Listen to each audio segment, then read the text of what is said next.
శుక్లాంబరధరం విష్ణుం శశివర్ణం చతుర్భుజం ప్రసన్నవదనం ధ్యాయేత్ సర్వవిఘ్నోపశాంతయేత్.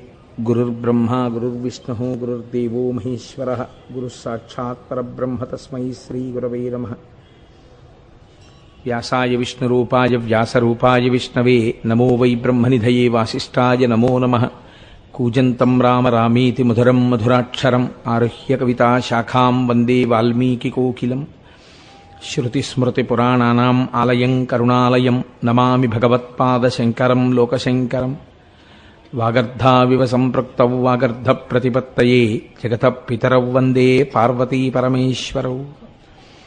సూక్తిం సమగ్రయతున స్వయమేవ లక్ష్మీః శ్రీరంగరాజమహిషీమధురైఃకటాక్షైః వైదగ్ధ్యవర్ణగుణగుంభనగౌరవైర్యాం కండూలకర్ణకుహరాः కవయోధయంతి.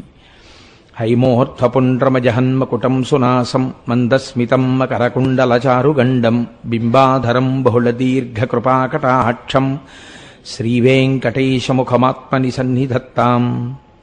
మనోజవం మరుతతుల్యవేగం జితేంద్రియం బుద్ధిమతాం వరిష్టం వాతాత్మజం వనరయూధముఖ్యం శ్రీరామదూతం శిరసా నమామి. ఆపదామపహర్తారం దాతారం సర్వసంపదాం లోకాభిరామం శ్రీరామం భూయో భూయో నమామ్యహం.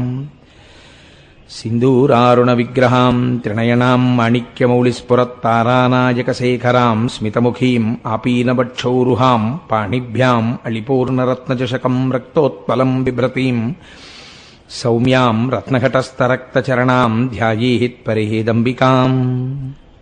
హరి ఓం. పరమేశ్వర స్వరూపైన సభకి నమస్కారం.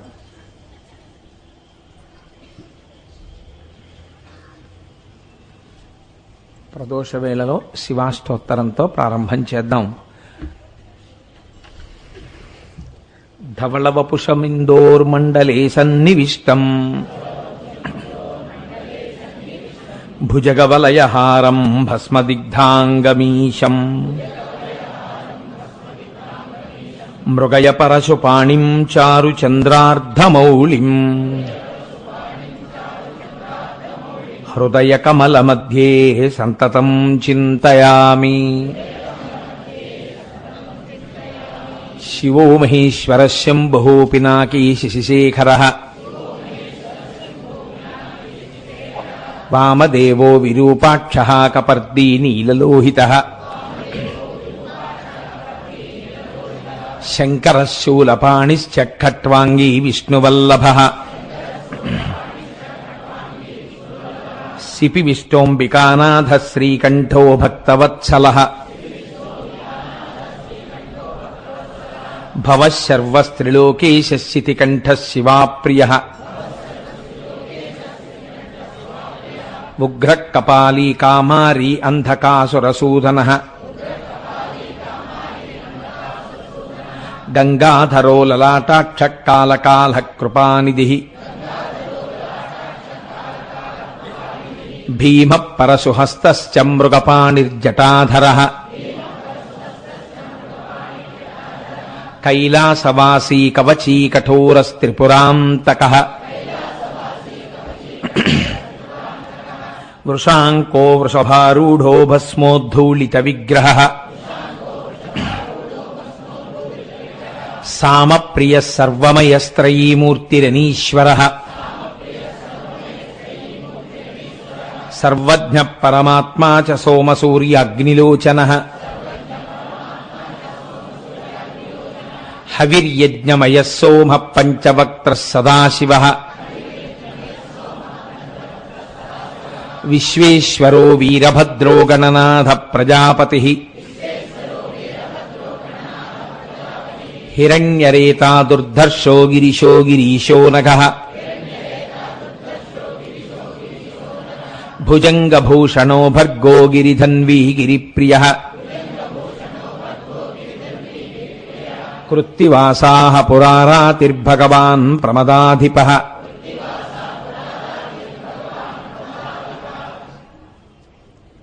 మృత్యుంజయః సూక్ష్మతనుర్జగద్వ్యాపీ జగద్గురుః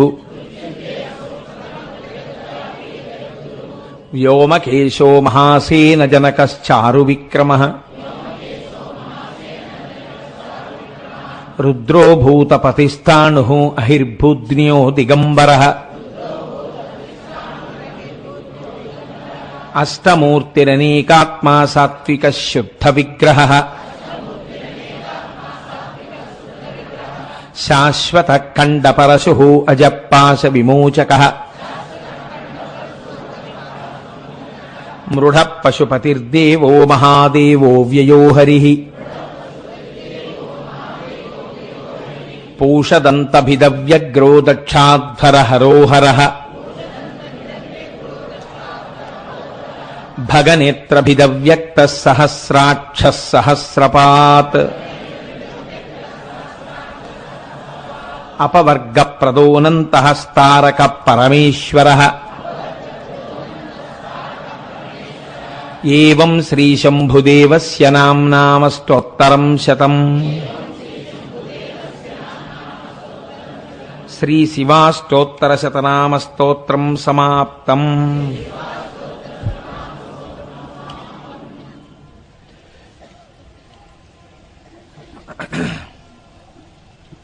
ఈనాడు విభూతి ధారణకి సంబంధించినటువంటి కొన్ని విషయాలు మీతో ప్రస్తావన చేస్తాను అని చెప్పాను.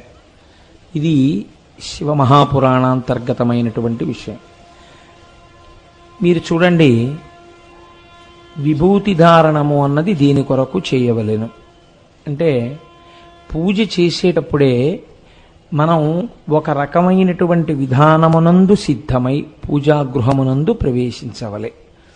నేను ఆఫీస్కి బయలుదేరుతున్నాను అనుకోండి, నేను ఆఫీస్కి బయలుదేరేటప్పుడు నా పక్కన కూర్చున్న వాళ్ళకి ఇదేమిటండి ఈయన బొత్తిగా ఇలా వారం రోజులు ఒకే ప్యాంటు చొక్కా వేసుకుంటారు అని అనిపించకూడదు కదా.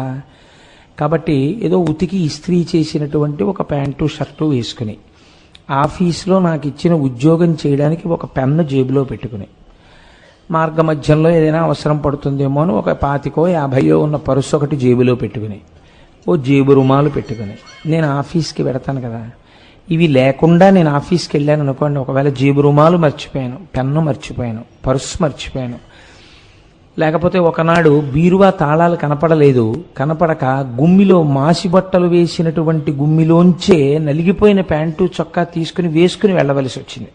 ఒక ఉదాహరణకి, ఇప్పుడు నన్ను ఇలా మీరు ఆఫీస్కి వచ్చారు కాబట్టి మిమ్మల్ని ఉద్యోగం చెయ్యనివ్వం, మీరు క్యాజువల్ లీవ్ పెట్టి వెళ్ళిపోండి నన్ను ఎవరు అనరు. కానీ నేను ఉద్యోగం చెయ్యవచ్చు. కానీ ఇబ్బంది ఎక్కడ వస్తుందంటే, బాగా సన్నిహితులైన వాళ్ళు ఏమిటి కోటేశ్వరారు ఇవాళ బట్టలు ఏమిటి అలా అంత నలిగిపోయిన వేసుకున్నారు ఎప్పుడు లేనిది అంటారు. లేకపోతే వెళ్ళగానే అయ్యా ఇవాళ పెన్ను మర్చిపోయండి, ఒక్కసారి మీ పెన్ను ఇవ్వండి అటెండెన్స్లో సంతకం పెట్టడానికి అనాలి. ఆ తర్వాత మళ్ళీ ఏదైనా పని చేయాలంటే మీ దగ్గర 2 పెన్నులు ఉన్నాయండి, ఓ పెన్ను ఇస్తారా అని అడగాలి. అంటే మీరు ఏ ప్రధానమైన కార్యక్రమం కోసమని వెళ్ళారో ఆ కార్యక్రమాన్ని భంగం చేస్తాయి ఈ ఉపకరణములు లేకపోవడం. మీరు ఒక పూజా మందిరంలో ప్రవేశించినప్పుడు మీరు లోపలికి ప్రవేశించేటప్పుడు కూడా మీరు అలా తయారై వెళ్ళండి అని శాస్త్రం చెప్పింది. అందుకని ఒక వైదికమైనటువంటి దుస్తులు వేసుకుని వెళతాం. నేను ఇప్పుడు ప్రవచనానికి ఒక ప్యాంటు షర్టు వేసుకుని వచ్చి చెప్తాను అని అన్నాను అనుకోండి, అది నీ కర్మ, మేమేం చేస్తా ఉంటారు మీరు. అంతేగాని మీరు ప్యాంటు చొక్కా వేసుకుంటే మేము వినాం అని మీరేమన్నారు కదా. కానీ నేను ఆఫీస్ నుంచి రాగానే ఆ ప్యాంటు చొక్కా విప్పేసి స్నానం చేసి సంధ్యావందనం చేసుకుని నేను ఒక పంచె కట్టుకుని ఉపన్యాసానికి ఎందుకు వస్తాను అంటే, ఇక్కడ నేను నిర్వహించేటటువంటిది ఒక వైదికమైన ధర్మం. దీనికి తగిన దుస్తులతో నేను రావాలి. అంతేకాని నేను ఒక టీషర్ట్ ఇన్షర్ట్ చేసుకుని వచ్చినా అభ్యంతరం ఏమి ఉండదు, ఎందుకంటే నేను చెప్పేదేదో నేను చెప్తాను. కానీ కొంచెం చూసినప్పుడు ఈయనకి ఆచరణ యోగ్యత లేనట్లుంది, పాపం చెప్తున్నాడు కానీ ఆ చెప్పేదానికి ఈయన వేషానికి అంత సరిపోవట్లేదు అంటారు మీరు. కాబట్టి వేషమునకు బాహ్య చిహ్నములకు శౌచమునకు భగవంతుని యందు మనస్సు రమించుటకు ఒక దగ్గర సంబంధం ఉంది. మీరు పూజామందిరంలో ప్రవేశం చేసినప్పుడు శాస్త్రం అంది, ఒక విషయాన్ని తలంపునందు పెట్టుకుని కూర్చో. పూజకి కూర్చునేటప్పుడు ఇవన్నీ నీ తీసుకొచ్చిన విగ్రహాలు, ఇదిగో ఈ పూజామందిరం అంతా నేను ఫలానా చోట చేయించి తెచ్చుకున్నాను, లేకపోతే నాకెవరో దీన్ని బహూకరించారు, ఈ భావన చేత నీవు ఉండవద్దు. నీ ఇంట నువ్వు ఎక్కడ ఈశ్వరుణ్ణి కూర్చోపెట్టి ఉంచావో దాన్ని సింహాసనము అని పిలవాలి. మిగిలినవి సోఫాలు కుర్చీలు, సింహాసనం ఇంటికి ఈశాన్యంలో ఉంది. సింహాసనమునందెవరుంటారు? మీ ఇష్టం వచ్చిన వాళ్ళని పెట్టే అధికారం మీకు లేదు. అది అంతకన్నా భ్రష్టత్వం మనుష్య జీవితంలో ఇంకోటి లేదు.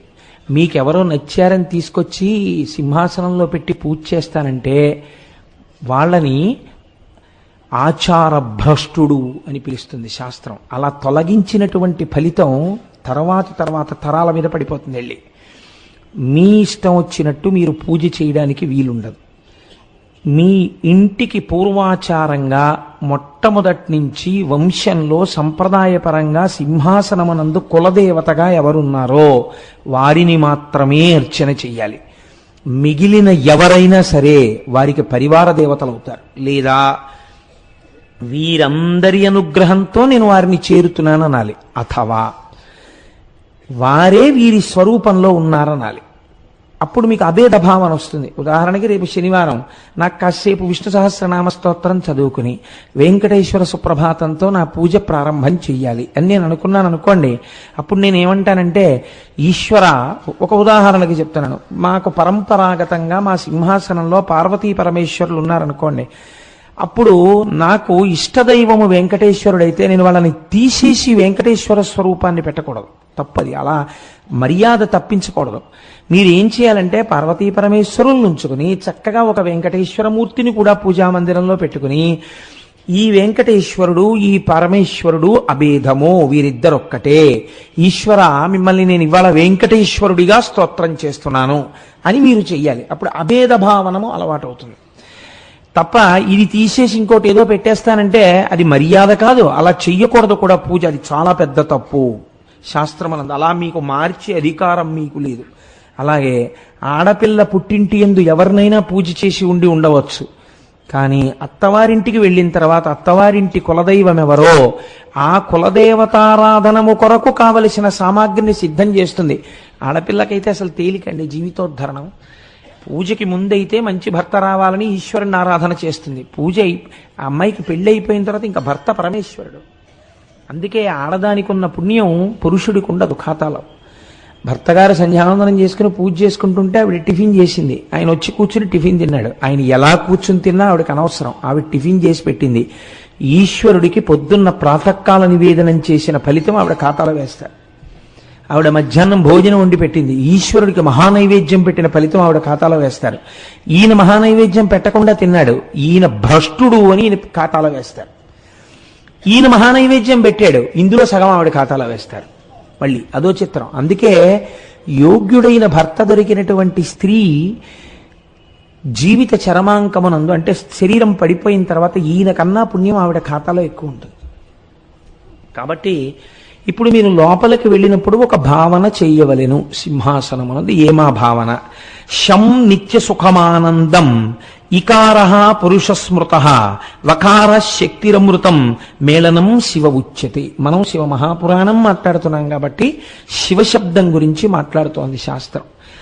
ఇందులో శివ అన్న మాటని మీరు శివుడు ఆ సింహాసనమునందు ఉంటే, శం నిత్య సుఖం ఆనందం, ఏది నిత్య సుఖమై ఆనందమై ఉన్నదో అది మనుష్య జన్మ యొక్క పరమ ప్రయోజనము. దానితో పాటు మీకు కొన్ని కోరికలు కూడా తీరవలెను.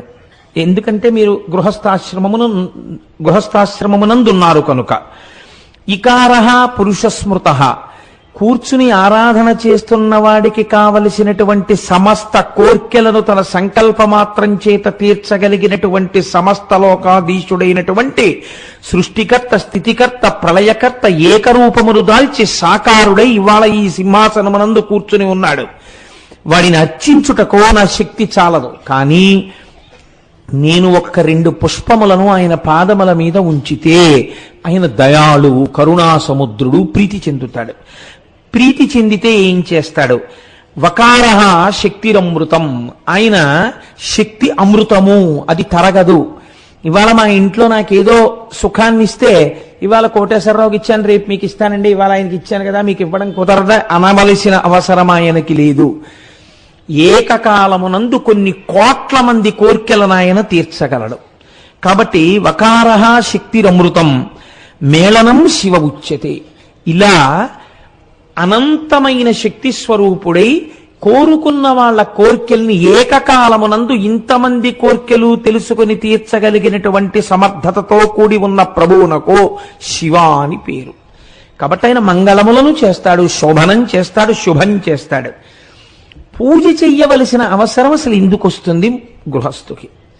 సరే, నేను మిగిలిన ఆశ్రమంని పక్కన పెట్టి మాట్లాడడానికి కారణం ఏమిటంటే వారికి కొన్ని పరిమితులు ఉన్నాయి పూజ యందు. కానీ అన్ని పూజలు వారు చెయ్యవలసిన అవసరం లేదు, వారు జ్ఞానమునందు ఉంటారు అని శాస్త్రం నమ్ముతోంది. కాబట్టి గృహస్థుకి అలా కాదు. గృహస్థు 3 బాధలు తప్పించుకోవాలి అని కోరుకుంటుంటాడు. ఏమా 3 బాధలు? ఒకటి ఆధ్యాత్మికమైన బాధ. ఆధ్యాత్మికమైన బాధలు అంటే ఏదో శరీరమునందు జ్వరము వచ్చుట, లేకపోతే తన భార్యకి అనారోగ్యము వచ్చుట, తన బిడ్డలకు అనారోగ్యము వచ్చుట, తన ఇంటిలో ఉన్నటువంటి పశువులకు అనారోగ్యము కలుగుట. పశువుల్ని కూడా కలుపుతుందండి శాస్త్రం. ఎందుకో తెలుసా? రుద్రాధ్యాయం మాట్లాడుతూ ద్రాపేయంధస్పతే దరిద్రం నీలలోహిత అంటూ అస్మిన్ గ్రామే ద్విపదే చతుష్పదే పుష్టిం అంటుంది. ఇంట్లో ఉన్నటువంటి ఆవు జబ్బొచ్చి పడిపోయి ఉందనుకోండి, అది ఏమీ తింటలేదు, పుళ్ళు వేసేసింది, కాకులు పొడి చేస్తున్నాయి, దుర్వాసన వస్తోంది, నెత్తురు కారుతూ, ఇంట్లో ఉన్న యజమాని అన్నం తినలేడు, ఆవు అంత బాధపడుతుంటే. కాబట్టి చతుష్పదే, మీదైనటువంటి ఆవు దూడ అన్నీ సుఖంగా ఉండాలి. ఇప్పుడు శరీరమును బాధించేటటువంటి జ్వరము, పుళ్ళు, దీర్ఘకాలిక రోగములు, ఇంటిలో ఉన్న ఐశ్వర్యమును అనుభవించడానికి ప్రతిబంధకమైన రోగములు, ఇవి రాకుండా ఉండాలి. ఇవి రాకుండా ఉండడం, ఉన్న ఐశ్వర్యాన్ని అనుభవించగలగడం ఈశ్వరీచ్ఛ. ఆయన అనుగ్రహము లేకపోతే ఉన్న ఐశ్వర్యము అనుభవైక వేద్యము కాదు. అందుకే మీరు కొంతమంది చూడండి, వారు బాహ్యమునందు ఐశ్వర్యము చేత ధనవంతులు, అనుభవము చేత దరిద్రులు. నేను ఈ మాట ఎందుకంటున్నానో తెలుసా అండి? ఒక్కొక్కరు చూడండి, తెల్లవారి నిద్ర లేస్తూనే ఓ 4 సెల్ ఫోన్లు ఇలా పెట్టుకుని, ఓ 2 ఫోన్లు పెట్టుకుని ఉంటారు. 8:30 వరకు 9 వరకు ఫోన్లు మోగుతూనే ఉంటాయి. ఇదెత్తి మాట్లాడతాడు, ఇదెత్తి మాట్లాడతాడు, ఇదెత్తి మాట్లాడతాడు, కాసేపు పేపర్ చదువుతాడు, 9:30కో ఎప్పుడో వెళ్తాడు, స్నానం చేస్తాడు. ఈలోగా అర్జెంటుగా వెళ్ళిపోవాలని గబగబా ప్యాంటు షర్టు వేసేసుకుంటుంటే ఓ 2 ఇడ్లీ తినండి అని ఆవిడ అక్కడ పెడుతుంది. పెడితే ఆయన నిలబడే ప్యాంట్ వేసుకుంటూ ఓ ముక్క, చొక్కా వేసుకుంటూ ఓ ముక్క, బెల్ట్ ఎట్టుకుంటూ ఓ ముక్క. ఆయనకి పాపం తిందామని ఉంది, భార్య చక్కగా ఉండగలదు, కానీ ఆయనకి తినడానికి టైం లేదు. కాబట్టి 2 ఇడ్లీ తినేసి ఓ గ్లాసుడు మంచినీళ్ళు తాగి వెళ్ళిపోతాడు. శాస్త్రం అంది వాడు దరిద్రుడే అంది. ఎందుకో తెలుసా? అనుభవమునకు రాదు ఐశ్వర్యము. అదే ఆ ఇంట్లోనే ఒక అతిథి ఉన్నాడు, దరిద్రుడు. ఆయన ఏదో పని మీద వచ్చాడు, ఏదో బంధువు కదా అని చెప్పని ఎల్లాళ్ళు ఉండమన్నారు. ఆయన చక్కగా 6 ఇడ్లీలు నెయ్యి వేసుకుని, 2 పచ్చళ్ళు, కారప్పొడి, సాంబారు వేసుకుని ఆవిడ పెట్టినవి చక్కగా తింటూ వదినా వదినా వదినా నోరారా పిలుస్తున్నాడు. ఆవిడికి లక్ష్మణమూర్తి జ్ఞాపకం వస్తున్నాడు. ఆయన సీతమ్మని చూసినట్టు చూసి మాట్లాడుతున్నాడు. చక్కగా ఆవిడ 3 పూట్ల చక్కగా పెడుతున్నారు. ఆయన నాకు సీతమ్మ తల్లి చేతి ప్రసాదం దొరికినట్టు దొరికిందంటున్నాడు. ఆయన పని అయ్యే వరకు ఉన్నాడు, తిన్నాడు, వెళ్ళాడు. ఈ నెల్లాళ్ళు ఆయనే ఈశ్వర్యవంతుడు అంది శాస్త్రం. మీరు కొంతమందిని చూడండి, నాకు కొంతమంది తెలుసు, ఇంట్లో అన్నీ ఉంటాయి, వాళ్ళు మాత్రం సరే వద్దులేండి, బాగుండదు. కాబట్టి ఆధ్యాత్మికమైన అనారోగ్యము అనగా శరీరమునందొచ్చేటటువంటి వ్యాధి, జ్వరాదులు, పుళ్ళు పుట్టడం, ఇలాంటివి. ఇవి వద్దంటే ఏం ఆగిపోవు, వస్తుంటాయి. చేసిన పాపం ఎలా పోవాలి? కాబట్టి వస్తుంది, వచ్చి పీడిస్తూ ఉంటుంది.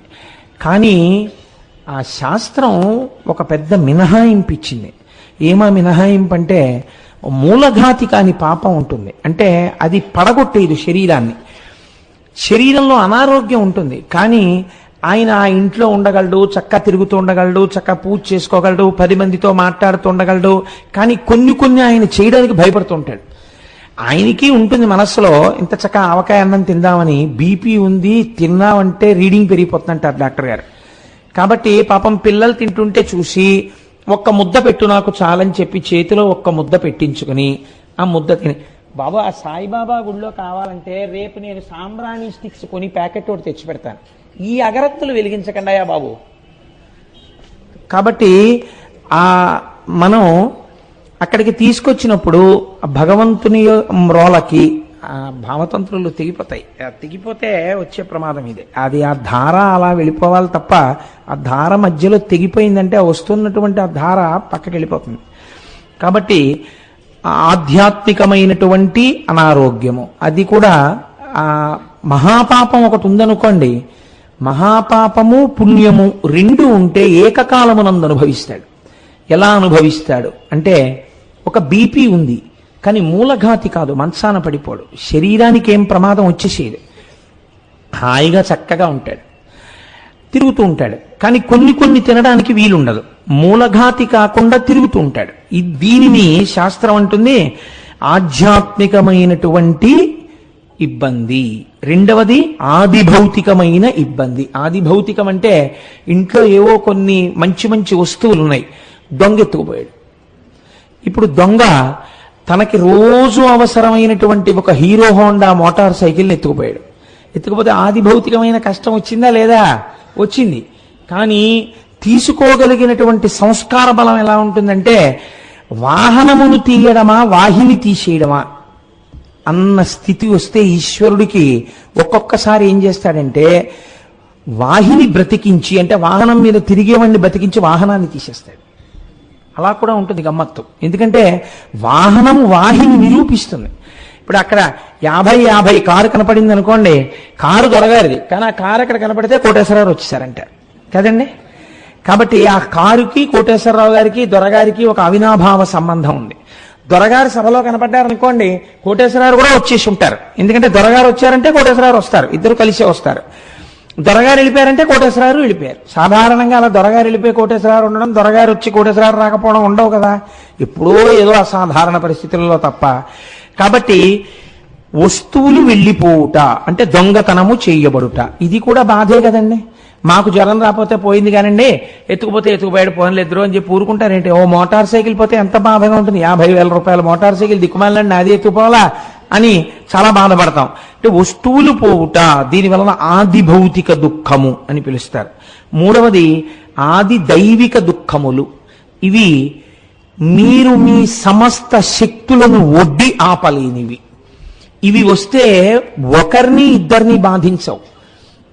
ఒక సునామీ, ఒక అంటువ్యాధి ప్రబలుట, ఒక పెద్ద అగ్నిహోత్రం అంటుకొనుట, లేకపోతే వరదలు వచ్చుట, అతివృష్టి, అనావృష్టి, వీటిని ఆది దైవికములు అని పిలుస్తారు.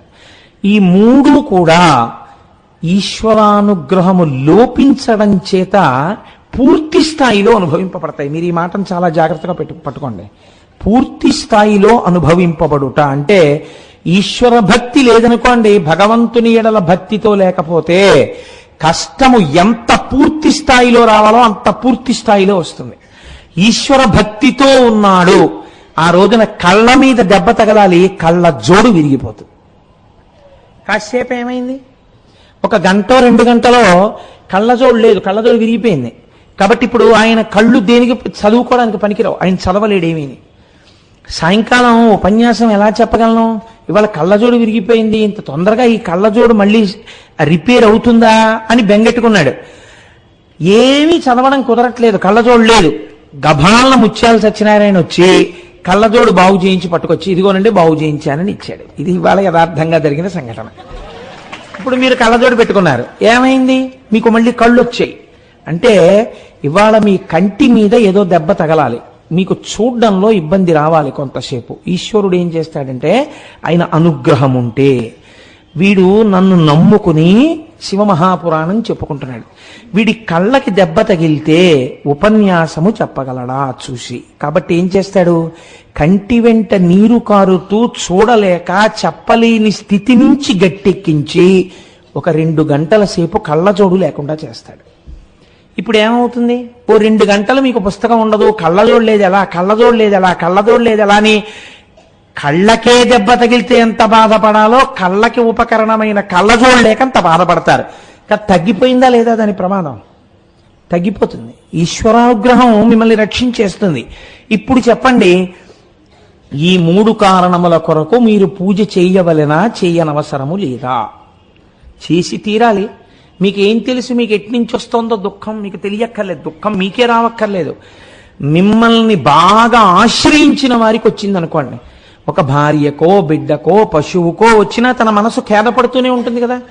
కాబట్టి తానే కాదు తన వారందరూ కూడా రక్షింపబడాలి. నేను తరచు చెప్తుంటాను, అందుకే మనకి అష్టోత్తరంతో పూజ అంటారు. 108 నామాలు పెట్టడానికి కారణం ఏమిటో తెలుసా అండి? ఇదే కారణం.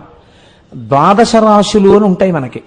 ఈ 12 రాశుల్లోకి పాదాలు పెడతాయి, నక్షత్రముల యొక్క పాదములు. అవి సాధారణంగా 9 పాదాలు చప్పున పెడుతూ ఉంటాయి. 12 రాశుల్లో 12 9 108. మీ వాళ్ళందరూ ఎక్కడెక్కడ ఏ ఏ రాసుల్లో ఉన్నారో, ఏ ఏ గ్రహాల వల్ల ఏ బాధలు పడాలో యజమాని ఏం చేస్తాడంటే వీళ్ళందరినీ రక్షించడానికి తాను అష్టోత్తరంతో పూజ చేస్తాడు. ఋషులు చెప్పిన అష్టోత్తరాలు వాడాలి. మీ సొంత అష్టోత్తరాలు కొత్త కొత్త అష్టోత్తరాలు వాడితే కుదరదు. ఋషి ప్రోక్తములైన అష్టోత్తరములను పూజ యందు అనుసంధానం చేయాలి.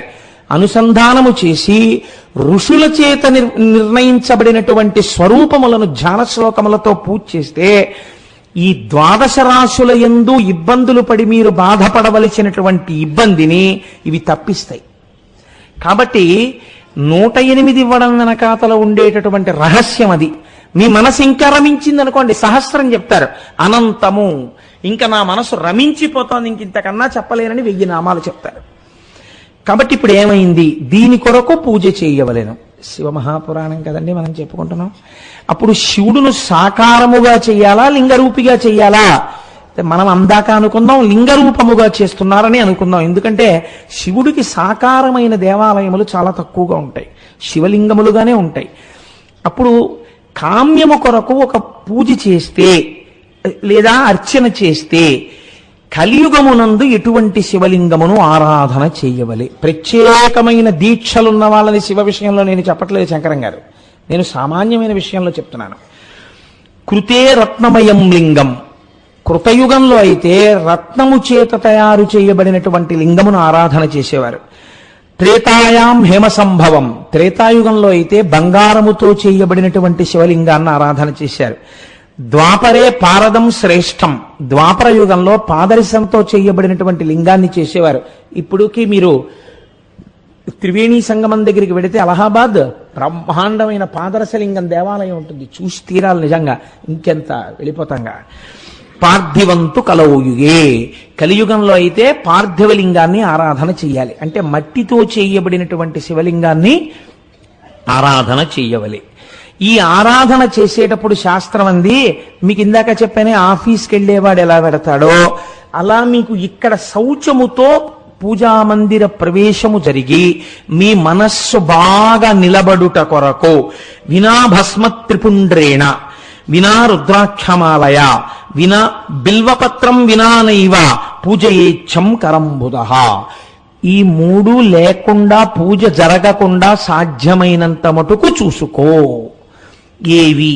వినా భస్మ త్రిపుండ్రేణ, భస్మను అనగా తేలికగా చెప్పాలంటే బూడిద, దాన్ని త్రిపుండ్రములుగా 3 గీతలుగా లలాటమునందు పెట్టుకోకుండా పూజ చేయవద్దు. బొటనవేలితో ఇలా పెట్టే అధికారం ఒక్క గురువుది మాత్రమే, ఒక్క గురువుకొక్కడికే అధికారం. శివలింగం మించి విభూతి ఉండ మీద వేలు పెట్టి ఇలా రాసి బొటనవేలుతో ఆ బొటనవేలిని తీసి, లేదా పరమేశ్వర స్వరూపంగా ఏదైనా ఆరాధన జరిగితే తన బొటనవేలి చేత లలాటమనందు ఆజ్ఞాచక్రం మీద విభూతి ఒక్క గురువు మాత్రమే అలా పెడతాడు. మీరు విభూతి పెట్టుకుంటే బొటనవేలితో విభూతి ఇలా పెట్టుకునే అధికారము మీకు లేదు. స్త్రీలైనా పురుషులైనా విభూతిని 3 గీతలుగా పెట్టుకోవలసిందే లలాటమునందు. అలా పెట్టుకోకుండా ఉండరాదు విభూతిని. కనుక ఏం పర్వాలేదు, తర్వాత మీరు తెలుసుకుందరు. కానీ తెలియక చేసింది పెద్ద దోషం కాదండి, మీరు తెలుసుకోవడానికే కదా ఆ సభలోకి వచ్చారు. అంత వినయంతో ఏదో పొరపాటు జరుగుతుంది, మీరు దిద్దుకుంటారు రేపు, దానివల్ల ఇబ్బంది ఏం లేదు. దానికి మీరేం బెంగ పెట్టుకోకండి. దాన్ని నేను ఎవరిని చిన్నబుచ్చడానికి చెప్పట్లేదు. పిల్లలకి తెలియదు, తెలుసుకుని ఇదవుతారు. తెలుసుకోవాలన్న తాపత్రయంతో వచ్చిన వాళ్ళని చిన్నబుచ్చితే ఉపన్యాసాలు ఎందుకండి ఇంకా. కాబట్టి నేను అలా ఎవరిని చిన్నబుచ్చడానికి మాట్లాడటలేదు. వినా రుద్రాక్షమాలయ, రుద్రాక్ష వేసుకోకుండా రుద్రాక్షమాల పూజ చేయరాదు. 3 బిల్వపత్రం వినానైవ, బిల్వపత్రము లేకుండా పూజ చేయడం అంత మంచిది కాదు. బిల్వపత్రములను సేకరించు. రోజు బిల్వపత్రాలు మాకెక్కడ వస్తాయండి అని అనుకోకండి. బిల్వపత్రాన్ని కొన్ని రోజుల పాటు, నెలల పాటు నిలవ చేసి పూజ చేయవచ్చు. కాబట్టి దానికి ఇబ్బంది లేదు. పూజయేచ్చం కరంబుధ, ఇలా ఈ మూడిటితో పూజ చేయాలని పండితులైన వారు అనగా పండాహ, జ్ఞానమున్నవారు, భక్తి కలిగిన వారు తాపత్రయపడుతూ ఉంటారు. కాబట్టి ఇవి తప్పకుండా ఉండాలి. ఎప్పుడైతే ఆచమనం చేసి పూజ చేసే అధికారము సిద్ధించినదో అప్పుడు ఆయన యొక్క మెడయందు రుద్రాక్షమాల పడాలి. పడితే ఏమవుతుంది? పూజ చేయడానికి కావలసిన అర్హత ప్రకాశిస్తుంది. ఆ నామోచ్చారణ చేయడానికి, ఆచమనం చేయడానికి అధికారము తనంత తానుగా సిద్ధిస్తుంది. కాబట్టి ఇప్పుడు చూడండి, ఇప్పుడు మీరేం చేస్తారు? పూజా మందిరంలో శివనామమును చెప్తారు. శాస్త్రమంది శివనామము గంగా, విభూతి యమున, రుద్రాక్ష సరస్వతి. ఇవి ఎలా నేను అనుసంధానం చేస్తాను, మీరు తొందరపడకండి. అలా మీరు అనేస్తే సరిపోయిందా అండి అని అనుకోకండి. విభూతి శివనామము గంగ, విభూతి యమున, రుద్రాక్ష సరస్వతి. కాబట్టి ఇప్పుడు ఒక ఆయన గొప్ప శివభక్తుడు ఉన్నాడు. ఆయన లలాటమునందు త్రిపుండ్రములను ధరించినటువంటి వాడై బొట్టు పెట్టుకుని మెడలో రుద్రాక్షమాలలు వేసుకుని శివపూజ పూర్తి చేసి బయటికి వచ్చాడు. ఇప్పుడు అలా బయటికి వచ్చినటువంటి వ్యక్తిని ఒక ఆయన పూజా మందిరంలోంచి బయటికి రాగానే చూశాడు. ఆయన పూజ ఎంత బాగా చేశాడన్నది పక్కన పెట్టండి, కానీ శాస్త్రం అంది అలా శివపూజ చేసి బయటికి రాగానే ఆ వ్యక్తిని ఎవరైనా చూస్తే ఆయన త్రివేణీ సంగమ స్నానం చేసిన ఫలితాన్ని ఆయన ఖాతాలో వేస్తారు. అంత గొప్పవి ఈ మూడు వేసుకొని ఉండడం శరీరం మీద. ఇప్పుడు మీరు ఒక్కటి ఆలోచించండి. నేను ఇవాళ భస్మ గురించి కదా మీతో ప్రధానంగా ప్రస్తావన చేస్తానని మీకు చెప్పింది. భస్మ ధారణం చేసేటప్పుడు ఎలా చేయాలి? భస్మ అనగా ఏమీ ఆ విషయాలు నేను ప్రస్తావన చేస్తాను, మీరు తొందరపడకండి. భస్మ ఎలా పడితే అలా పెట్టుకోవచ్చా అంటే శాస్త్రం అంది, మీరు నిద్ర లేవగానే యథార్థమునకు స్నానమయ్యేంత వరకు మీరు ఏ పదార్థమును పచ్చి గంగ కూడా త్రాగరాదు.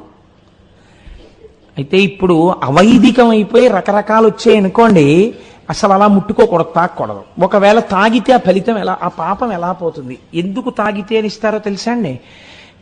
కొన్ని కారణముల చేత శరీరము ఆ నీటిని తీసుకోవలసి వస్తుంది కొంతమంది.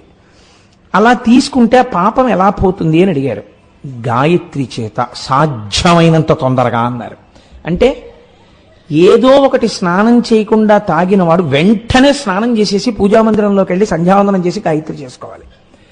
గాయత్రికి అధికారం లేకపోతే మీ ఇష్టదేవతానామని చెప్పాలి, పూజ చేసుకోవాలి. కాబట్టి ఇప్పుడు విభూతి ధారణ చేసేటటువంటి వారు స్నానం చెయ్యకుండా ఎక్కడికో వెళ్ళవలసి వచ్చింది, చాలా తొందరగా వెళ్ళవలసి వచ్చింది. ఇప్పుడు విభూతి ధారణ స్నానం చెయ్యకుండా చెయ్యవచ్చా చెయ్యకూడదా అంటే శాస్త్రం అంది చేయవచ్చు.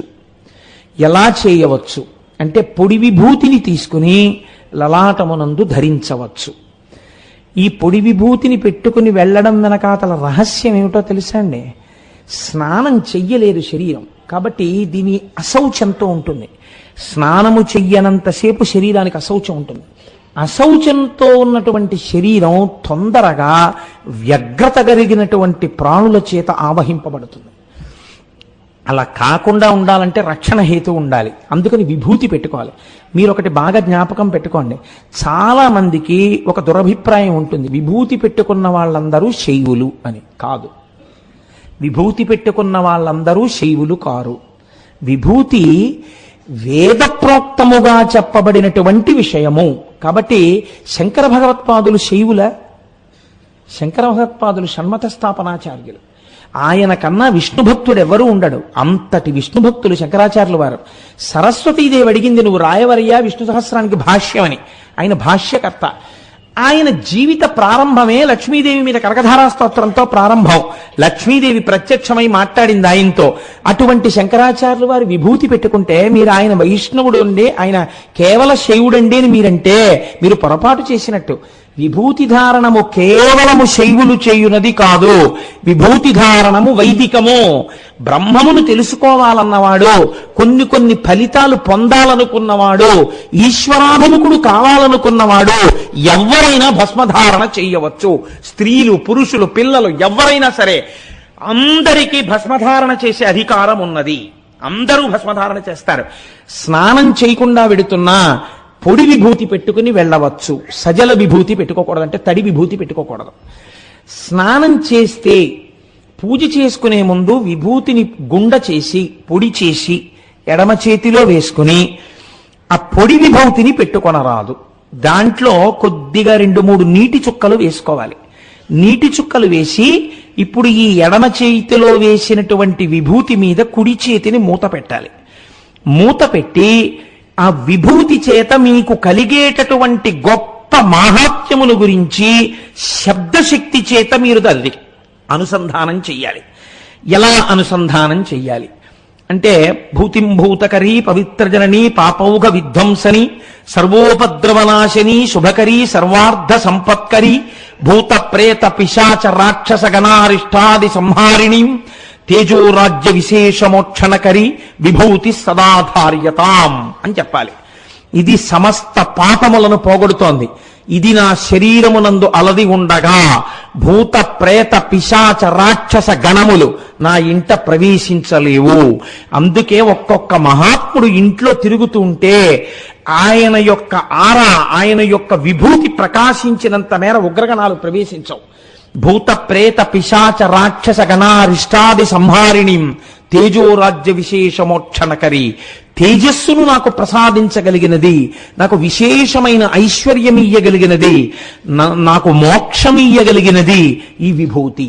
కనుక నేను ఈ విభూతిని ధరించుచున్నాను అని చెప్పి తీసుకోవాలి. ఒకటి. లేదు, 2, వేరొక రకమైనటువంటి ప్రయత్నము చేత మీరు విభూతి నిర్ధారణ చేయవలసి ఉంటుంది అని శాస్త్రం అంది. అది అగ్నిరితి భస్మా వాయురితి భస్మా జలమితి భస్మా స్థలమితి భస్మా వ్యోమితి భస్మా సర్వగుంభమాయుధగుం భస్మా మనోవాంగ్మన ఇత్యేగాని చక్షుగంసి కరణాని భస్మాని అన్న మంత్రం చెప్పి అప్పుడు ఆ విభూతిని తీసుకుని మీరు లలాటమునందు ధరించవచ్చు.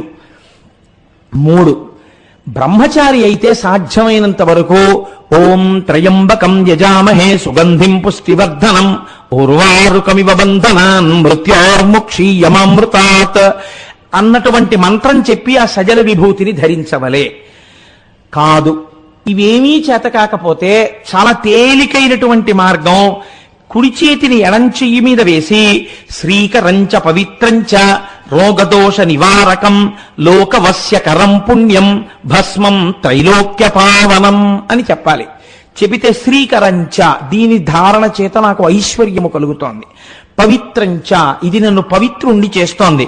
రోగదోష నివారకం, ఇది నాకు రోగములు రాకుండా దోషములు పట్టకుండా నివారణ చేస్తోంది. లోకవశ్యకరం పుణ్యం, లోకము వశమయ్యేటట్టుగా చేస్తోంది. ఇది నాకు పుణ్యమునిస్తోంది. లోకాన్ని అంటే అదేదో మీరు ఆ వశీకరణ విద్య లాంటిదని మీరు అనుకోకండి. లోకము యొక్క యథార్థ స్థితి మీకు భాషించుట. లోకవశ్యకరం పుణ్యం భస్మత్రైలోక్య పావనం, పరమపావనమైనటువంటి ఈ భస్మను నేను ధరించుచున్నాను. ఒకవేళ ఈ మంత్రం కూడా రాకపోతే, ఈ శ్లోకం చెప్పడం కూడా రాకపోతే ఏం చెయ్యాలి అంటే, కనీసంలో కనీసం శివ శివ శివ అని 3 మాటలు అనాలి. 3 మాటలు శివ శివ శివ అంటే మంగళము, శోభనము, భద్రము, క్షేమము, కళ్యాణము అన్నిటినీ మీరు అడిగినట్టు. ఇప్పుడు ఈ మాటలు చెప్పి ఈ విభూతిని తీసి ఈ 3 వేళ్లతో విభూతి పెట్టుకుంటుంటారు సాధారణంగా. అలా విభూతి ధారణ చేయరాదు. శాస్త్రమునందది దోషభూయిష్టము, అలా పెట్టకూడదు. ఎందుచేత మీరు చూడండి, మీరు మిమ్మల్ని ఎప్పుడూ కూడా 2 లోకంలో వేరు చేసి చూపిస్తుంటాయి. మొట్టమొదటిది కన్ను, దాని అమరికే అంత. అది ఏం చేస్తుంది, ఇలా చూడగానే ఆయన దొరగారు, నేను కోటేశ్వరరావు అంటే వేరు చేస్తుంది. కంటికి ఉండే లక్షణం 2గా చెప్తుంది ఎప్పుడు. ఆ 2 ఒకటే ఈ నేత్రం చెప్పదు. అంటే దాని తప్పు కాదు, అది దాని లక్షణం. అది మాంసనేత్రం. మాంసనేత్రమైన కారణం చేత చూడబడుతున్న వస్తువు వేరు, చూస్తున్న వస్తువు వేరు అంటుంది తప్ప నేను ఆయన ఒకటే అని ఈ కన్ను చెప్పదు. బాగా జ్ఞాపకం పెట్టుకోండి, ఈ కన్ను ఎన్నడో మీకు చెప్పదో. ఈ కన్ను చూపించినటువంటి వస్తువు వేరు వేరు వేరు వేరు అని చెప్తుంది. ఇది రేడియో నే కాదు, ఇది టీవీ నే కాదు, ఇది ఎవరో ఆవిడ నేను కాదు, ఇది ఆయన నేను కాదు, ఇది నా పక్కన ఉన్నటువంటి ఇంకో ఉద్యోగస్తుడు నేను కాదు, ఈ స్టేజ్ నేను కాదు. ఈ కన్ను చూసిందల్లా ఇది నేను కాదంటుంది. ఈ నేను కాదనుకునేటటువంటి కన్ను చేత చూడబడిన మనోభావన ఈ వేలు చెప్తుంది వేరు చేసి. అందుకే ఇవన్నీ వెనక్కి తీసుకుంటే ఇదొక్కటి ఇలా అంటుంది. రజోగుణము, వ్యగ్రత, వేర్పాటు, రెంటింటిని చూచుట, అనేకమును చూచుట ఈ వేలి యొక్క మనోభావన ఈ వేలు చేత ప్రకటితమవుతుంది. ఈ వేలు ఇలా అంటుంది, అందుకే ఇలా ఇలా అంటారు. కోపం వచ్చిందనుకోండి ఈ వేలే ఇలా అంటుంది, అంతేగాని ఇలా ఇలా అనరు. అలా అలా అంటే ఇంకోటి అనుకుంటారు, ఇలా ఇలా అంటారు. లేకపోతే ఇలా ఇలా అనరు, ఎవరు ఇలాగే అంటారు. చూడండి, రజోగుణ తమోగుణ ద్వైత భావనలన్నీ ఈ వేలి చేతనే ప్రకటితమవుతాయి. అందుకే పూజ యందు ఈ వేలిని ఉపయోగించడం నిషిద్ధం. ఈ వేలిని పక్కన పెట్టి ఇలా తీస్తాం ఏదైనా. పూజ బాగా అలవాటు పడింది అని గుర్తేమిటో తెలుసా అండి? ప్రయత్నం లేకుండా ఈ వేలు పక్కకి వెళ్ళిపోతుంది. పూజ చేస్తున్నాడు అనగానే ఆఫీస్కి వెడితే ఉపయోగపడుతుంది. పూజలోకి వెళ్ళగానే ఆ వేలు పక్కన పెట్టేస్తుంది. పక్కన పెట్టేసి ఇలా తీసుకుని వేస్తుంటాడు. ఈ వేలు పక్కకి వెళ్ళిపోతుంది. అంటే నేను ఈ భావనలను విస్మరించినాను. ఇప్పుడు నేను అంతటా ఈశ్వరుణ్ణి చూస్తున్నాను. వేలు పాపం కాదు, మీ లోపలి పాపం పక్కన పెట్టాలి. పక్కన పెట్టడానికి ఈ వేలుని మీరు పక్కన పెట్టమని చెప్తే మీరు ఈ వేలుని తీసుకొచ్చి విభూతి ధారణ యందు ఎలా ఉపయోగిస్తారు? కుదరదు కదా. ఇలా ఇలా విభూతిని రుద్ది మీరు ఇలా ఎలా పెడతారు? పెట్టకూడదు. కాబట్టి నీటి యందు భస్మని తడిపి మృగముద్ర పట్టమని చెప్పింది శాస్త్రం. మృగముద్ర అంటే ఈ 2 వేళ్లు పైకి లేపి మీరు మొదట ఈ 3 వేళ్లని ఇలా పట్టుకుంటే మృగముద్ర అంటారు. కొంచెం మీరు జాగ్రత్తగా గమనిస్తే మీకు అర్థమైపోతుంది. ఏ లేడో జింకో ఇలా కొమ్ములతో నిలబడినట్టుగా మీకు కనపడుతుంది. ఈ 3 వేళ్లు కలుస్తాయి, 2 వేళ్లు నిలబడతాయి. ఇలా నిలబడిన దాన్ని మృగముద్ర అంటారు. ఇప్పుడు ఈ సజల భస్మ ఉంది కదండి, తడి భస్మ, ఇందులో ఈ 2 వేళ్లు ఇలా అంటారు ముందు, తర్వాత ఈ బొటన వేలు ఇలా అంటారు. అన్న తర్వాత కుడి చేతి వేపు నుంచి ఎడమ చేతి వేపుకి ఈ 2 వేళ్లు బొటన వేలు పట్టగలిగినంత దూరాన్ని విడిచిపెట్టి కనత వరకే ప్రయాణం చెయ్యాలి. అంటే ఇక్కడ పెట్టి ఈ 2 వేళ్లు ఇలా వెడతాయి, వెళ్ళి ఇక్కడ ఆగిపోవాలి, అలవాటు అయిపోవాలి అది. అప్పుడు ఈ బొటన వేలుకి ఉంది కదా విభూతి, సజల విభూతి, అది ఇక్కడ తగలగానే ఈ 2 వేళ్లు పైకి లేచిపోవాలి. లేచిపోయి మధ్యలోంచి ఇలా వెనక్కి ఈ వేలు రావాలి. దీనిని శాస్త్రోక్త విభూతి ధారణము అంటారు. మనకి వాసనలు అని కొన్ని జన్మల నుంచి తరుంకొస్తాయి. ఇది మనుష్యుని యొక్క జీవితాన్నే ఒక కొత్త మలుపు తిప్పగలిగినటువంటి విశేషం అండి భస్మధారణం అన్నది. కొన్ని కోట్ల జన్మల నుంచి వాసనలు తరుగుతాయి. అంటే మనస్సు అలవాటు పడిపోయింది ఒక సుఖానికి. మీరు చూడండి, మీరు కొంతమందిని అడగండి, ఏమంటే మీరు చేసేది తప్పని మీకు తెలియదా? తెలుసు. అది వ్యసనమని మీకు తెలియదా? తెలుసు. అలా చెయ్యడం చాలా హేయమైన విషయము అని మీకు తెలియదా? తెలుసు. మరి మీరు ఎందుకు చేస్తారు అని అడిగారు అనుకోండి, అలా చెయ్యకుండా ఉండలేని బలహీనత అండి అంటాడు. దీన్నే శాస్త్రం ఏమందో తెలుసా అండి? వాసనాబలము అంది. నువ్వు దారి తప్పి ఈ గత జన్మల నుంచి ఒక తప్పు పనికి అలవాటు పడ్డావు.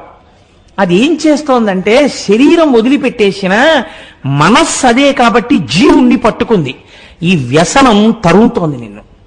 కాబట్టి అది ఏం చేస్తుందంటే ఎప్పుడూ నిన్ను పాడు చేసేద్దామనే చూస్తుంది. అందులో మనుష్య జన్మలో మరీ పాడు చేయాలని చూస్తుంది. ఈ పాడు చెయ్యాలి పాడు చెయ్యాలి పాడు చెయ్యాలని చూసేటటువంటి వ్యసనం ఏది ఉన్నదో, వాసన ఏదున్నదో, ఈ వాసనని అధిగమించాలి. అధిగమించడానికి మీకు ఈశ్వరుడు ఒక్క మనుష్య జన్మలో మాత్రమే బుద్ధి అన్నదాన్ని ఇచ్చాడు. ఇతర ప్రాణులకు ఆ బుద్ధి లేదు. బుద్ధి అనగా మీ వాసనా బలాన్ని గెలిచే ప్రయత్నం మీరు చేయుట, లేదా మీరు తెలిసో తెలియకో భస్మధారణ చేస్తున్నారు. చేస్తుంటే ఏమవుతుంది? అది శివచిహ్నము. శంకరుడు పెట్టుకున్నాడు కదండి భస్మ. శంకరుడు పెట్టుకున్నాడంటే మళ్ళీ మీరు ఏమండి ఇది శైవమా అని అనకండి. శివాని నేను అన్నప్పుడు అది పరబ్రహ్మము అని గుర్తుపెట్టుకోండి. ఎందుకని నేను అందుకే ముందు శ్లోకం చెప్పాను. ఏది శం అన్నప్పుడు నిత్య సుఖ ఆనంద సమస్త సుఖములనీయగలిగిన పరబ్రహ్మమో అది.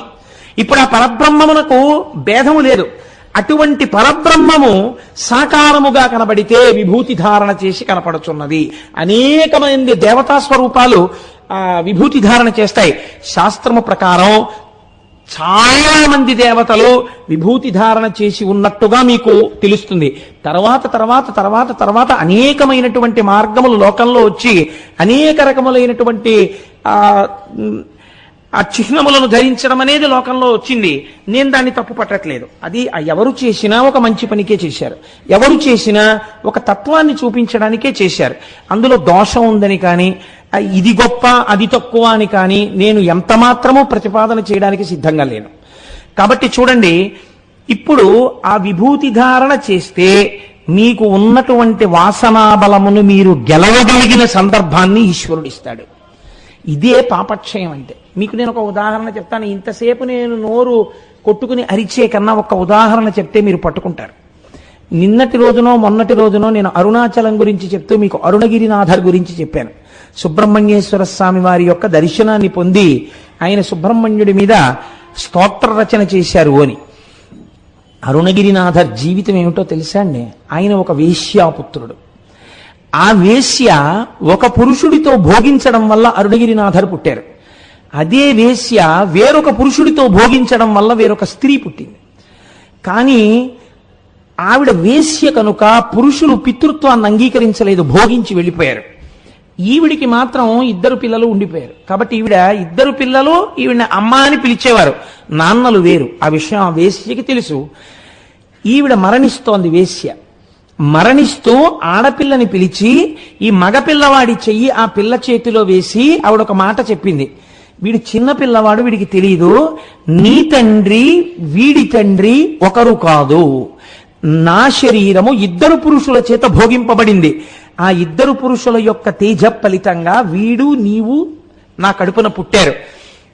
కానీ ఒక తల్లి బిడ్డలు కనుక నీ తమ్ముడిగా చూసి వాడిని ఆదరించు, చిన్నపిల్లవాడు వాణ్ణి రక్షించు అని వాడి చెయ్యి ఈవిడి చేతిలో పెట్టి ఆవిడ కన్ను మూసింది. వేసి అయితే ఆవిడికి మాతృప్రేమ ఉండదేమిటండి? కన్ను మూస్తే అక్కగారు ఎంతో కష్టపడి వాడిని పైకి తీసుకొస్తూ ఆవిడ చాలా ఐశ్వర్యాన్ని కలిగి ఉన్నటువంటి తల్లి. ఆవిడ అంతకుముందు తల్లిగారి వలన సంక్రమించింది. ఈయన పుట్టుకతో అపారమైనటువంటి స్త్రీలోలుడు. కారణం ఏమిటి? తేజస్సు. ఈయన జీవుడికి ఆ వ్యసనం ఉంది. ఈయనకి స్త్రీభోగమే జీవితంగా గడుపుతున్నాడు. ఐశ్వర్యం అంతా అయిపోయి నిర్ధనులైపోయారు ఇద్దరు. అయిపోయిన తర్వాత ఒకరోజు అక్కగారి దగ్గరికి వచ్చి, అక్క నువ్వు డబ్బు ఇస్తావా ఇవ్వవా? నేను స్త్రీ భోగము అనుభవించకుండా ఉండలేను, కాబట్టి నేను వేశ్యవాడకి వెళ్ళాలి, నాకు డబ్బు ఇయ్యి అని హఠం చేశాడు. ఇవ్వడానికి రూపాయి కూడా లేదు నాన్న, తినడానికి లేదు, నేను పస్తులు ఉంటున్నానని దక్క, నాకు అనవసరం, డబ్బు ఇస్తావా ఇవ్వవా అని. ఇక్కడే కూర్చోంది అక్కగారు అని వీధి తలుపు వేసి లోపలికెళ్ళి ఆవిడ తన శరీరము మీద ఉన్నటువంటి వస్త్రములన్నింటినీ తీసేసి గదిలోకి వచ్చింది. వచ్చి, ఇవాళ నీకు ఒక రహస్యం చెప్తున్నాను, నీ తండ్రి నా తండ్రి ఒక్కరు కాదు, మన ఇద్దరం ఒక్క తల్లి కడుపున పుట్టాం. నేను నీకు డబ్బు ఇవ్వలేను, నా దగ్గర డబ్బు లేదు, కానీ ఈ శరీరము స్త్రీ శరీరము కదా, దీన్ని అనుభవించు అంది. ఈ మాటలు విన్నాడు అరుణగిరినాథర్. అక్కగారిని అలా చూశాడు అంతే. వెంటనే తలుపులు తీసి తను చేసినటువంటి పాపములు జ్ఞాపకానికి వచ్చి పసిపిల్లవాళ్ళ ఏడుస్తూ అరుణాచలం దేవాలయంలోకి వెళ్ళిపోయి, నా పాపమునకు నిష్కృతి లేదు, నేను చేసిన పాపానికి అని ఆ గోపురం ఎక్కి దాని మించి కిందకి దూకేశాడు చచ్చిపోతానని. ఆ మార్పు రాగానే సుబ్రహ్మణ్యుడు పట్టుకున్నాడు. అంతే, ఆయన మహాకావ్య నిర్మాత అయిపోయాడు. ఇప్పటికీ కిలిగోపురంలో చిలకై పాడుతున్నాడు. ఇప్పుడు మీరు చెప్పండి, ఎంతలో వచ్చింది మార్పు? ఎన్ని జన్మల వాసనాబలమో ఒక్క సంఘటన మార్చింది. అందరి జీవితాల్లో అందరిలో వచ్చే మార్పులకి సంఘటనలు మీకు తెలియనవసరము లేదు. కానీ శాస్త్రం అంది స్మ, అది నీ పాపములను తీయగలదు. నీ పాపములే ప్రతిబంధకములుగా వచ్చి ఈశ్వరుణ్ణి చేరకుండా భోగాల వైపుకి తిప్పేస్తున్నాయి. అధర్మబద్ధమైన భోగాల కోసం వెంపర్లాడుతున్నావు. అలా వెంపర్లాడకుండా చేయగలిగినది స్మ, భగవంతుణ్ణి నీ స్మరణలోకి తేగలిగినది. కాబట్టి దాని పేరు భస్మ. వేరొక మాట మాట్లాడలేదు. మీరు చూడండి, భస్మ ఎలా తయారవుతుంది? రెండు రకములుగా తయారవుతుంది ఏంది శాస్త్రం. ఒకటి మహాప్రళయమునందు ఏర్పడేటటువంటి భస్మ. అప్పుడు ఆ భస్మ ధరించడానికి మీరు నేను ఉండం, ఎందుకంటే లోకాలన్నీ ప్రళయంలో మునిగిపోతాయి.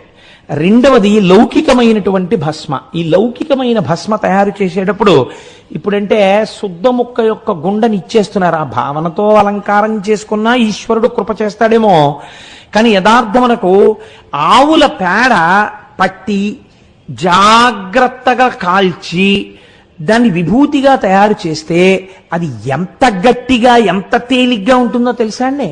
మీరు చేత్తో పట్టుకుంటే ఒక పక్షి ఈక కన్నా తేలిగ్గా ఉంటుంది ఇంత విభూతి ఉండ. ఎక్కడ దొరుకుతుందో తెలుసా అండి? శ్రీశైలంలో అమ్ముతుంటారు ఇప్పటికీ. శ్రీశైల దేవస్థానం వాళ్ళు పలకల పలకల ఉండల కింద పోసి అమ్ముతారు, తేలిగ్గా ఉంటాయి. కానీ అవి మీరు బద్దలు కొడదామంటే మన బజార్లో దొరికే రూపాయన్నర బుచ్చుకుని ఇస్తూ ఉంటారు విభూతి ఉండలని. వాటిని ఇలా అంటే పగిలిపోతాయి, అలా పగలవు. ఆ విభూతి గమ్మత్తుగా ఉంటుంది, అంత తెల్లగా ఉండదు, కొద్దిగా తెలుపు నలుపులతో ఉంటుంది. అదిగో మా దొరగారు పెట్టుకున్న విభూతి పుండ్రాల్లా ఉంటుంది.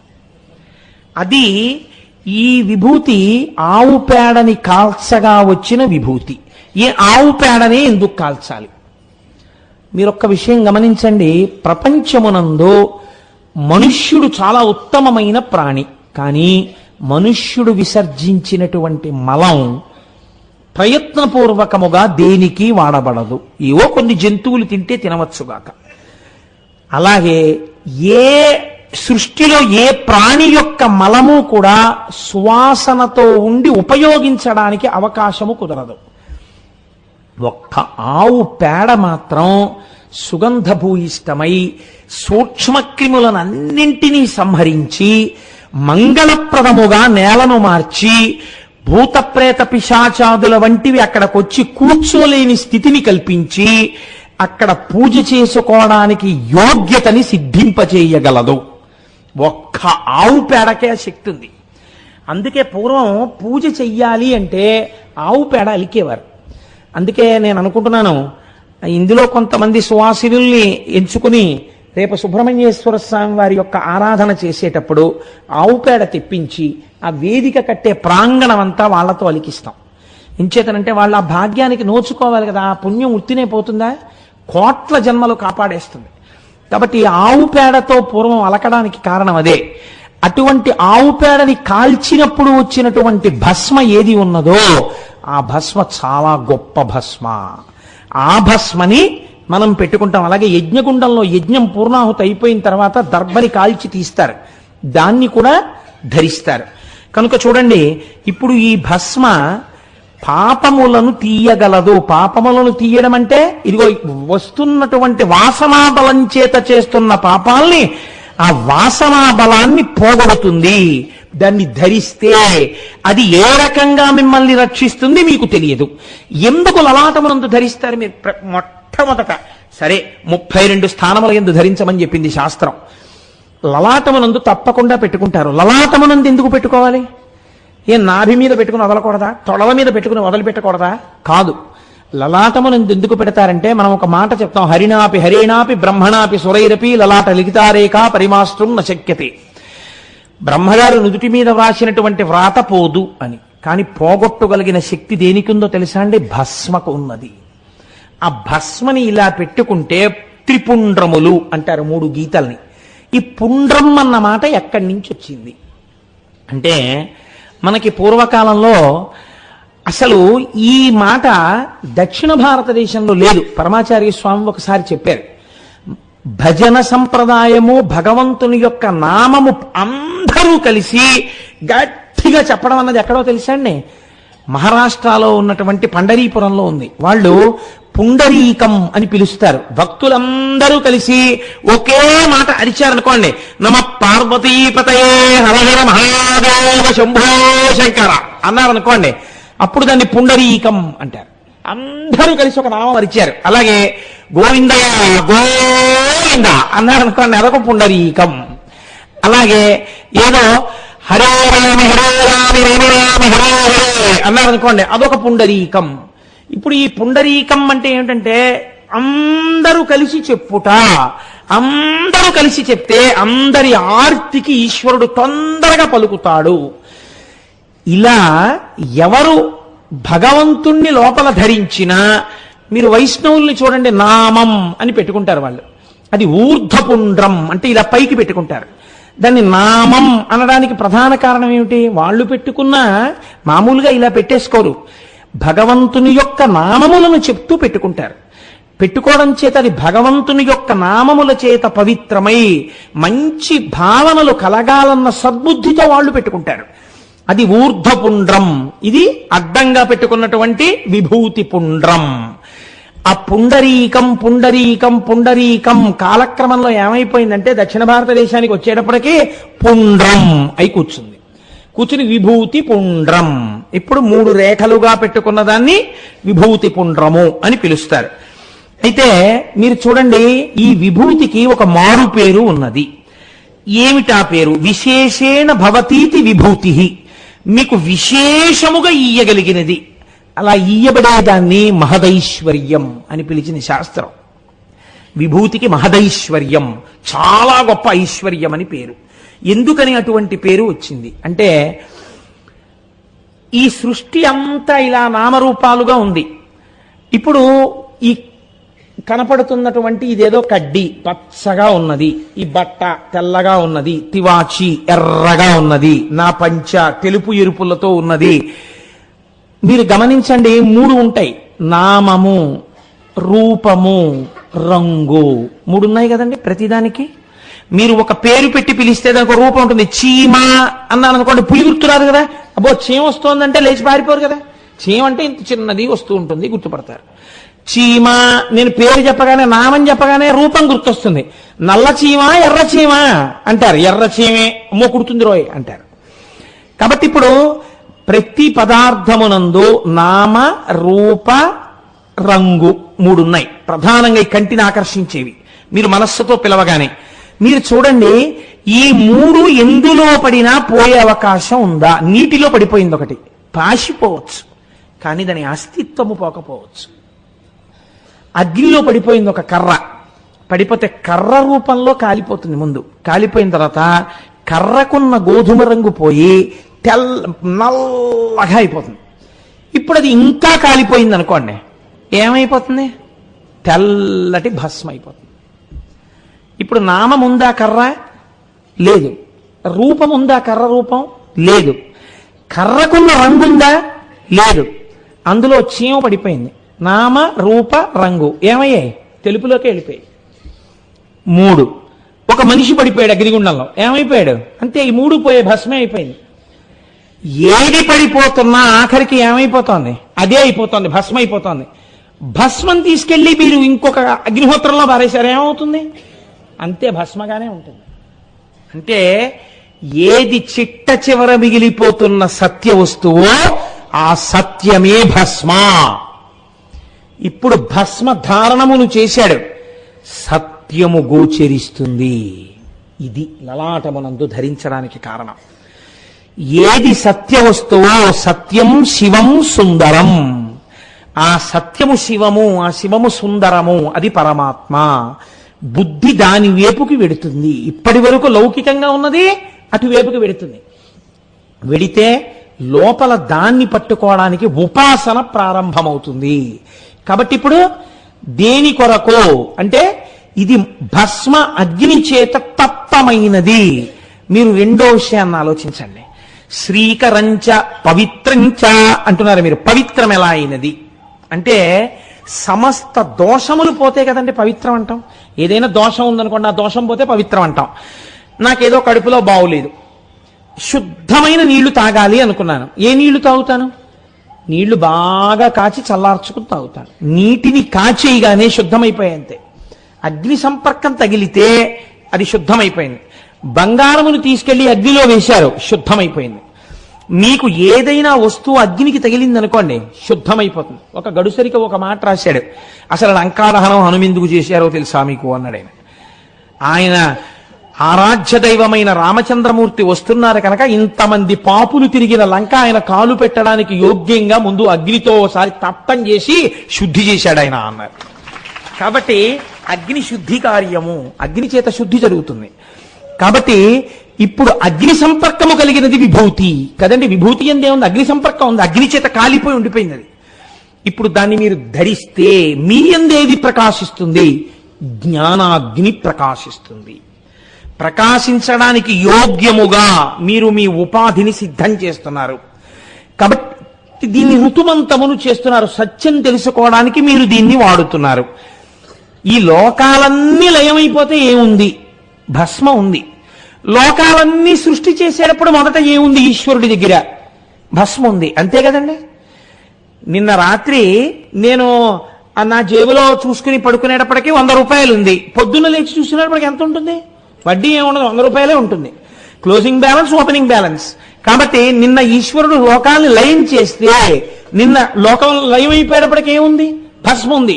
సృష్టి మొదలెడదాం అనుకున్నాడు, ఏముంది? భస్మ ఉంది. సృష్టి ఎందులోంచి ప్రారంభం అవ్వాలి? ఇప్పుడు భస్మలోంచే ప్రారంభం అవ్వాలి. కాబట్టి ఇప్పుడు భస్మ యొక్క అణువుల యందు ఏమి ఉన్నది? సమస్త సృష్టికి సంబంధించినటువంటి తేజస్సు నిక్షిప్తమై ఉన్నది. అది ఈశ్వర సంకల్పము చేత పునఃసృష్టి అవుతుంది. అందుకే మీరు తమిళనాట ఏ దేవాలయానికి వెళ్ళినా చేతిలో విభూతి వేస్తారు. విభూతి వేయడం వెనకాతల ప్రధాన కారణం ఇదే. పరమైశ్వర్యం అంతా దాంట్లోంచే వస్తోంది. మొదట ఏమొస్తాయి? పృథివాపస్తేజో వాయురాకాశాలు వస్తాయి. అందుకే మీరేమంటారు? అగ్నిరితి భస్మ, వాయురితి భస్మ, జలమితి భస్మ, స్థలమితి భస్మ, వ్యోమేతి భస్మ, సర్వగుంహవా యదుగుంభస్మ, మనోవంగ్మన చక్షు మనోవంగ్మన ఇత్యేగాది చక్షుగంసి కరణాని భస్మాని అంటున్నారు. అగ్నిరితి భస్మ, అగ్ని భస్మ, వాయురితి భస్మ, వాయువు భస్మ, స్థలమితి భస్మ, పృథివీ భస్మ, వ్యోమేతి భస్మ, ఆకాశం భస్మ, జలమితి భస్మ, నీరు భస్మ, అన్ని భస్మే. ఎలా? మీరు జీవయాత్రను చూడండి ఒక్కసారి. జీవయాత్ర యందు క్షీణే పుణ్యే మర్త్యలోకం విశంతి. పోని మంచి మాటలు చెప్తూ నరకం ఎందుకు చెప్పారు? ఎక్కడో స్వర్గలోకంలో ఉన్నాడు, అయిపోయింది, పుణ్యం కిందకు తోసేశారు. ఇప్పుడు తనకి మళ్లీ పాపపుణ్యములు చేయడానికి ఒక ఉపాధి కావాలి, మనుష్య శరీరంలోకి రావాలి. ఈశ్వరుడు మనుష్య శరీరం ఇద్దాం అనుకుంటున్నాడు. రావడానికి ఎన్నిటిని మారుతాడో తెలుసా అండి? ముందు ఆయన లోపల సూక్ష్మమైనటువంటి శరీరాన్ని పొందుతాడు. అగ్నితప్తమై స్థూలదేహం పోయింది, సూక్ష్మదేహంతో ఉన్నాడు. అగ్నిరితి భస్మ, ఐశ్వర్యం, ఈ లోపల ఉన్న ఐశ్వర్యం ముందు అగ్ని అయింది. వాయురితి భస్మ, ఆ తర్వాత గాలిలోకి ప్రవేశించాడు. జలమితి భస్మ, మేఘమండలంలో ఉన్న జలబిందువులోకి వెడతాడు. స్థలమితి భస్మ, ఒక భూమి మీద ఒక చోటున పడతాడు. వ్యోమేతి భస్మ, దాని యందు అంకురమై ప్రకాశిస్తాడు. ప్రకాశించి అందులోంచి పైకొస్తాడు. అందులో ఒక కాయో పండో అవుతాడు.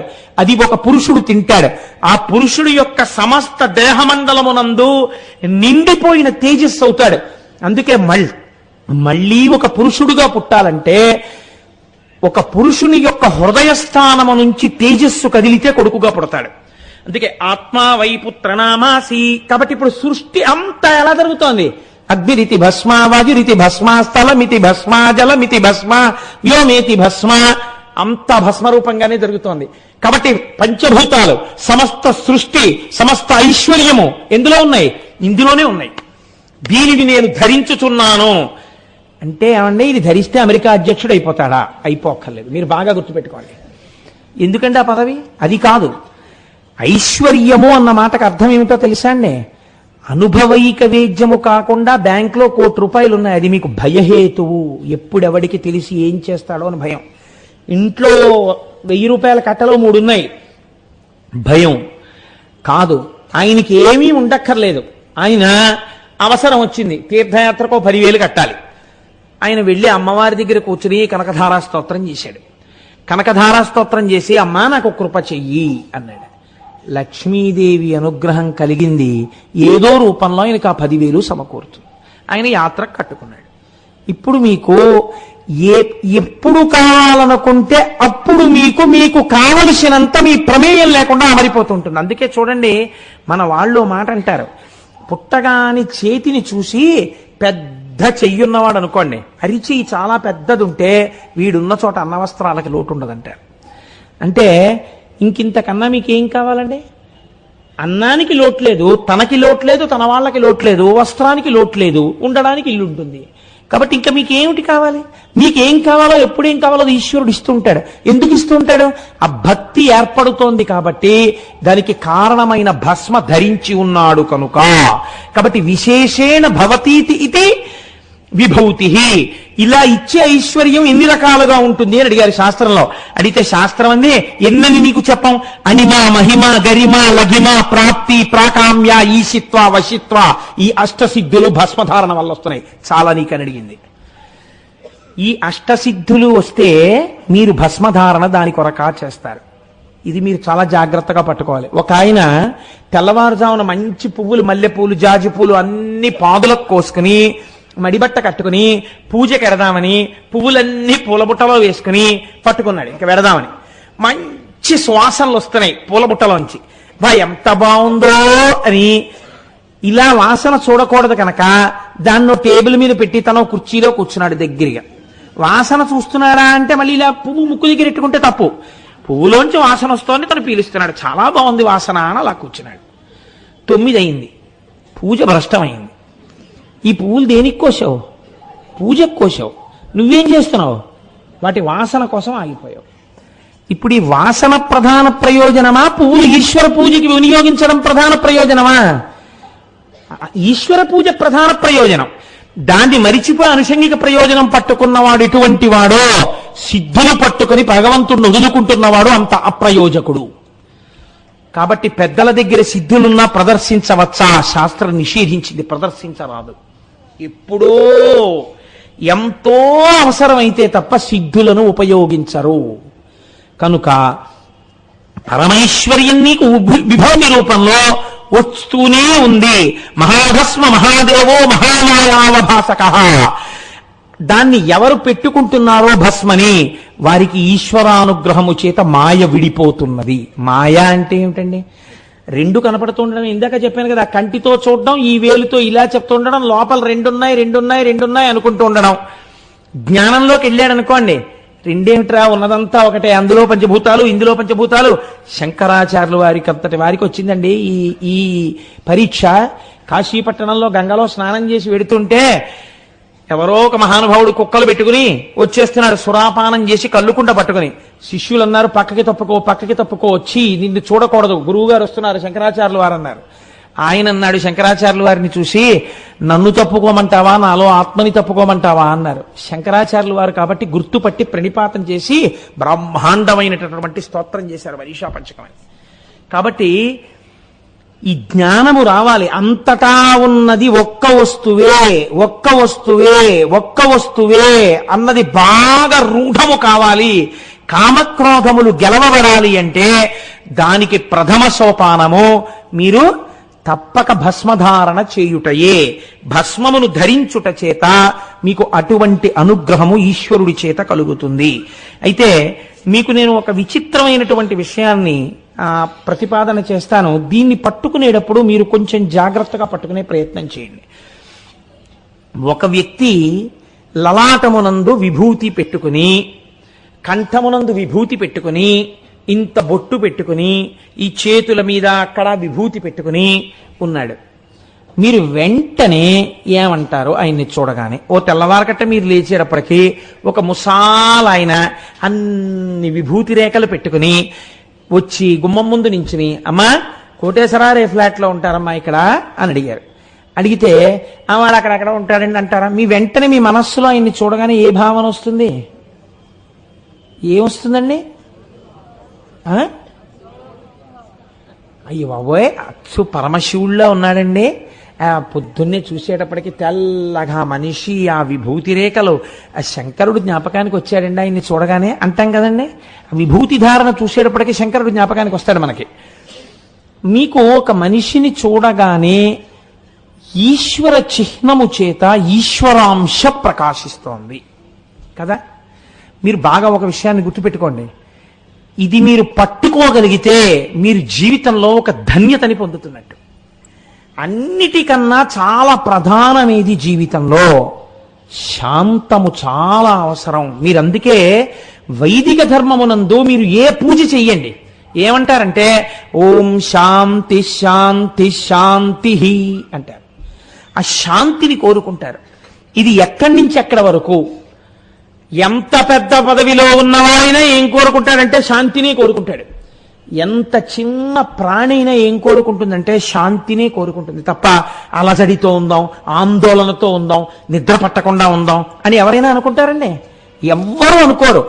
ఇంత ఐశ్వర్యం నాకెందుకండి అనేవాడు ఉండొచ్చు, ఇవన్నీ ఎందుకండి అనేవాడు ఉండొచ్చు, నిరాడంబరంగా బతికేవాడు ఉండొచ్చు, ఐశ్వర్యంలో ఉండేవాడు ఉండొచ్చు. కానీ ఆ పై స్థాయి నుంచి ఈ కింద స్థాయి వరకు ఒకటే ఉంటుంది. ఏమిటి?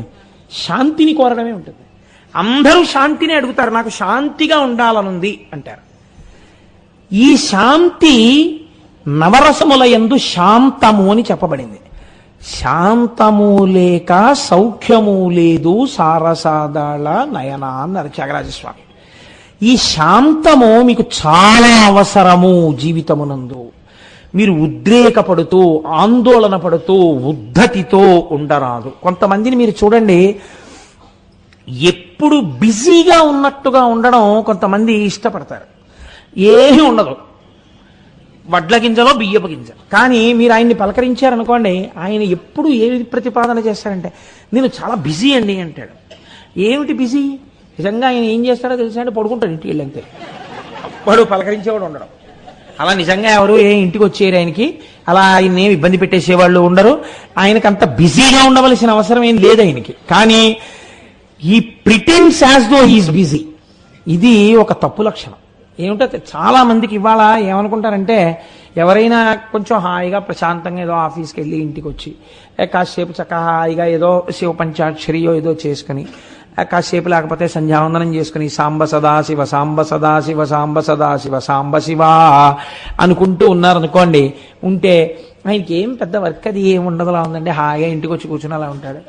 మాదంతా బిజీ లైఫ్ అండి. అసలు అంత ఖాళీ ఎక్కడ ఉంటుందంటే మాకు, ఏమిటి వీడి బుర్రకాయ బిజీ. వీధిలో కుక్క తిరుగుతుంటుంది, వీడు తిరుగుతుంటాడు అంతే, అలా తిరుగుతుంటాడు అంతే. దానికి ఏం ప్రయోజకత్వం ఏమి ఉండదు. వాడిని పాడు చేయ వీడిని పాడు చేయ, ఎవడో దొరుకుతాడు తేరగా, వాడి ఇంటికి వెళ్ళిపోయి వాడిని ఎత్తికి కూర్చుంటుండడం తప్ప అవసరమై. అందుకే శాస్త్రంలో చాలా తప్పు పనుల్లో పని ఏమిటో తెలుసా అండి? ఎదురింటి గడియ కొట్టుట. అంటే నువ్వు ఎందుకు కొట్టాలి అవసరం లేకుండా? అసలు ఆ పని చేయకూడదు. గడియ కొట్టడం ఏమిటి? నువ్వు వస్తున్నావు వాళ్ళకి తెలిసి ఉండాలంటే ఇవాళ ఈయన వస్తారు, ఏదో పని ఉందన్నమాట, కాబట్టి వారు ఇవాళ వస్తారని వాళ్ళు తలుపులు తెరిచి నీ కొరకు ఉండాలి. నువ్వు వెళ్ళి గడియలు కొడుతున్నావు అంటే వాళ్ళు నువ్వు వస్తామని అసలు నీ గురించి చూడటం లేదంటే వాడిని పాడు చేయడానికి నువ్వు వెళ్ళావు, వాడు ఏదో పనిలో ఉన్నాడు నువ్వు వెళ్ళావంటే. ఎప్పుడో తప్ప అలా వెళ్ళకూడదు. కాలింగ్ బెల్ అయినా అంతే ధర్మశాస్త్రం కదండి. కాబట్టి ఏదో తలుపు వేసి ఉండి వస్తానన్నప్పుడు కొడితే తప్పు లేదనుకోండి, అది ఎగ్జామ్షన్. అలాగని నేను నిజంగా ఎవరినైనా రమ్మన్న వాళ్ళు ఇలా అన్నాడు కదా అంటే వెళ్ళిపోకండి, రమ్మన్న వాళ్ళైతే. కాబట్టి ఈ బిజీ అన్న మాట ఒక తప్పు మాట. మీకు నేను మాట చెప్పనండి, ఈ కృతకమైనటువంటి బిజీకి అలవాటు పడితే ఏమవుతుందంటే అందులోంచి బి వస్తుంది. బి అంటే తేనెటీగ. తేనెటీగ బిజీ ఒకటే. ఏమిటి దాని పని? అన్ని పువ్వుల మీద వాడడం, తేనె తాగడం. ఈయన పని కూడా అంతే. ఎప్పుడు ఏం తెద్దామని చూస్తుంటాడు. అక్కడికెళ్ళా ఇక్కడికెళ్ళా ఇక్కడికెళ్ళా అక్కడికెళ్ళా. అపరిగ్రహము అని ఒక మాట ఉంది. నీకు కావలసిన దానికన్నా అనవసరమైన దానికి వెంపర్లాడకో. మీరు ఎప్పుడూ ఒకటి గుర్తుపెట్టుకోండి, మీకు కావలసినంత ధనాన్ని మీరు ఖర్చు పెట్టుకోకపోతే మీరు స్వయం ద్రోహులు, మీకు మీరు ద్రోహం చేసుకున్నవారు. మీకు కావలసిన దానికన్నా ఎక్కువ ఖర్చు పెట్టిన వాడు భవిష్యత్ తరాలకు ద్రోహము చేసినవాడు. వాడికి ఉండవలసిన రూపాయి మీరు తినేశారు. ఈ రెండిటికి మధ్యలో సమతౌల్యం పాటించాలి. ఏదైనా సరే, అడుగు తీసి అడుగేసినా సరే, ఓ మాట మాట్లాడినా సరే. కాబట్టి ఇప్పుడు ఏమైంది? ఆ బి, ఆ తేనెటీగ ఏం చేస్తుంది? అన్ని పువ్వుల దగ్గరికి వెడుతుంది, తేనెట్టుకొస్తుంది. చక్కగా మైనంతో పెద్ద పట్టు కడుతుంది. ఆ పట్టు కట్టి అందులో పెడుతుంది. అందులో పెట్టి ఆ గదులన్నీ మూస్తుంది. ఇదంతా ఏంటి? ఓ తిరుగుతుండడం, అక్కర్లేని పని చేస్తున్నాం. తేనె పట్టు తేనెటీగా ఉన్నాయనుకోండి, 4 పువ్వులు కోసుకుందామని వెడదామనుకున్న వాడికి కూడా భయమే. దీనివల్ల ఇది మీద పడుతుందో కరుస్తుందో ఏమిటో అని. ఆ తేనెటీగ యొక్క లక్షణం ఎలా ఉంటుందంటే, పురాణ ప్రవచనములకు సెల్ ఫోన్ జేబులో పెట్టుకొచ్చి అస్తమానం మోగుతున్నా కట్టాలన్న ఇంగిత జ్ఞానం లేని వాళ్లే ఉంటుంది. కాబట్టి అది ఎందుకు? అది ఇంకోని పాడు చేయడానికి పనికొస్తుంది. తేనెటీగ కూడా అందుకే పనికొస్తుంది. ఈ పట్టుకెళ్లిన తేనెంతా ఏం చేసింది? పట్టులో పెట్టింది. పట్టంతా మూసింది. ఈ బిజీ అంతా దేనికి పనికొచ్చింది? కింద ఎవడో వచ్చి పొగట్టాడు, ఇవన్నీ పారిపోయాయి. వాడు ఆ పట్టు పిండుకుని తేనె తాగేశాడు తప్ప తాను తెచ్చి దాచినటువంటి మైనపు గదులలో ఉన్న తేనెని తాను తాగలేని తేనెటీగ యొక్క జీవితం ఎటువంటిదో, సమయమును ఈశ్వరార్చనకు ఉపయోగించాలన్న ఇంగితమును మరచి కేవలం అర్థము కోసమే ప్రవర్తించిన వాడి జీవితము కూడా అంతే. అది అర్థము కావచ్చు, కామము కావచ్చు, ధర్మబద్ధము కావాలి రెండు. కాకపోతే వాడు పాడైపోతాడు. కాబట్టి ఇప్పుడు మీకు ఏది కావాలన్నిటికన్నా ప్రధానం శాంతము. ముందసలు మీరు ఏ పని చేస్తున్నా మీరు చక్కగా శాంతంగా కూర్చోడానికి మీరు అలవాటు చేసుకోవాలి. అందుకే బ్రాహ్మీ ముహూర్తాన్ని పూజ ఎంచుకుంది, ఇంకొక పనికి కుదరదు. ఆ టైంని బార్ చేసి పెట్టేసింది అంతే. మీరు చక్కగా పుస్తకం చదువుకోవాలి. నా చిన్నతనంలో, ఇప్పుడు అనడానికి నాకు సాహసం చాలదు, మా చిన్నతనంలో రాత్రి 9 దాటిన తర్వాత చదివితే ఒప్పుకునేవారు కాదు. అలా చదవడానికి వీలు లేదని పడుకోబెట్టేసేవారు. 3 అలారం కొట్టేటప్పటికి చక్కగా రాత్రి 7 అయ్యేటప్పటికో 6 అయ్యేటప్పటికో అన్నం పెట్టేసేవారు. 3 అయ్యేటప్పటికి అరిగిపోయేది. చక్కగా లేచి కూర్చుని మలయమారుతం వీస్తూ ఉంటుందిరా, చాపేసు కూర్చుని కుర్చీల్లో కూర్చుని చదవకండి. రేపొద్దున్న నువ్వు పెద్దవాడి అయిన తర్వాత కాసేపు బాసం పెట్టేసుకుని కూర్చోవాలంటే కాళ్ళు వంగవు, వెన్నుపాన్ నిలబడదు, శరీరాన్ని వహించే శక్తి శరీరానికి ఉండదు. చాపేసుకుని కావలసిన పుస్తకాలు ఏవి చదువుతావో ముందే ఎంచుకుని తెచ్చి పక్కన పెట్టుకుని ఒక పుస్తకం తర్వాత ఒక పుస్తకం చదువుకుని అన్ని పుస్తకాలు మళ్లీ తీసి గూట్లో పెట్టుకుని చాప చుట్టి ఒక మూల పెట్టి నీ పని మీద వెళ్ళిపో. అలాగే ఉండాలంతే. చాప వదిలేయడం, పుస్తకాలు వదిలేయడం కుదరదనేవారు. బహుశా చిన్నతనంలో అలా కూర్చోబెట్టారు కాబట్టి ఇవాళ ఒక 2 గంటలు ప్రసంగం చెయ్యాలంటే ఈ శరీరం ఇలా కూర్చుంటోంది. లేకపోతే ఇది కూర్చుంటుందా? ఇది కూడా కుర్చీలకు అలవాటు పడిపోయి ఉంటే కూర్చోదా, ఒక కుర్చీ వేయండి మాట్లాడతానన్నారు. కాబట్టి శాంతము, మనస్సు ఉద్రేకము చెందనటువంటి స్థితి కావాలి. ఈ మనస్సు ఉద్రేకము చెందకుండా ఉండేటటువంటి స్థితి అయినటువంటి శాంతమును పొందాలంటే మీకు దేని మీదకి వెళ్ళిపోవాలో తెలుసా అండి? మీ కష్టాన్ని, మీ సుఖాన్ని చూసేవాడొకడు ఉన్నాడు అన్న నమ్మకం మీకు ఉండాలి కదండి. మీరు చూడండి, బజారు చాలా హడావిడిగా ఉంటుంది, ట్రైన్ టైం అయిపోతూ ఉంటుంది, బస్సు టైం అయిపోతూ ఉంటుంది. లేకపోతే వీళ్ళు కారు దిగేటప్పటికి train is about to leave platform number 1 అని అనౌన్స్మెంట్ అవుతుంటుంది. తండ్రి ఒరే రా రా కొడుకు చెయ్యట్టుకు లాక్కెళ్ళిపోతుంటాడు. నానా బిస్కెట్ల ప్యాకెట్ కొన అంటాడు కొడుకు. ఎందుకంటాడు? వాడికి ఏం బెంగలేదు, ఆ ట్రైన్ ఎక్కించిన వాళ్ళ నాన్న పూచి. అయితే నువ్వు కొడుకుని 7 వదిలేసి వెళ్తాడు తండ్రి. చచ్చినట్టు ఎత్తుకుని పట్టుకెళ్ళాలి వీడిని హఠం చేస్తేను. అందుకని ఒక యోగక్షేమాలు చూసేవాడు ఉన్నాడు అనుకోండి, వీడు ఎంత హాయిగానైనా కూర్చుంటాడు. పసితనం అదే. ఇక్కడ భస్మధారణ చేస్తే ఏమవుతుందో తెలుసా అండి? రోజు భస్మ పెట్టుకోవడం అలవాటైపోతే ఇక్కడ నా స్వామి శంకరుడు ఉన్నాడు, సృష్టికర్త, స్థితికర్త, ప్రళయకర్త, నాకు కావలసినదేదో నిర్ణయించి నన్ను అనుగ్రహించడానికి ఈశ్వరుడు ఉన్నాడు. ఇక్కడ పెట్టుకున్నారు. నన్ను మాయ కమ్మకుండా, నేను అడిగినవన్నీ ఇవ్వకపోతే మళ్ళీ శంకరుణ్ణి తిట్టకుండా, అమ్మవారు రే నీకు అవసరమైంది ఇవ్వడం ఆయనకు వచ్చురా అని చెప్పడానికి బొట్టు రూపంలో ఆజ్ఞాచక్రం మీద ఆవిడుంది. నా తల్లిదండ్రులు ఇక్కడే ఉన్నారు, నా బుద్ధి ఎందున్నారు. ఇంకా నేను దేనికి భయపడాలి, దేనికి ఉద్రేకపడాలి? ఎవడో ఉద్రేకపడ్డాడు, అది వాడి కర్మ. నేను ప్రశాంతంగా ఉంటాను, నన్ను చూడ్డానికి నా స్వామి ఉన్నారు, మా అమ్మ ఉన్నది. ఇప్పుడు మీరు దేనిలోకి వెడుతున్నారు బాగా గమనించండి. మీరు శాంతములోకి వెళ్ళడం ప్రారంభమైంది. భస్మతో పాటుగా భావనానుసంధానము జరిగితే మీకు పరమ శాంతమైనటువంటి రూపము ఏర్పడుతుంది. మంగళాశాసనపరై పదాచార్య పురోగమై సర్వైశ్చ పూర్వైరాచార్యై సత్కృతాయాస్తు మంగళం. మంగళం కోసలేంద్రాయ మహనీయ గుణాత్మనే చక్రవర్తి తనూజాయ సర్వభౌమాయ మంగళం. ఉమాకాంతాయ కాంతాయ కామితార్థప్రదాయినే శ్రీగిరీశాయ దేవాయ మలినాథాయ మంగళం. సర్వం శ్రీ ఉమామహేశ్వర పరబ్రహ్మార్పణమస్తు. స్వస్తి.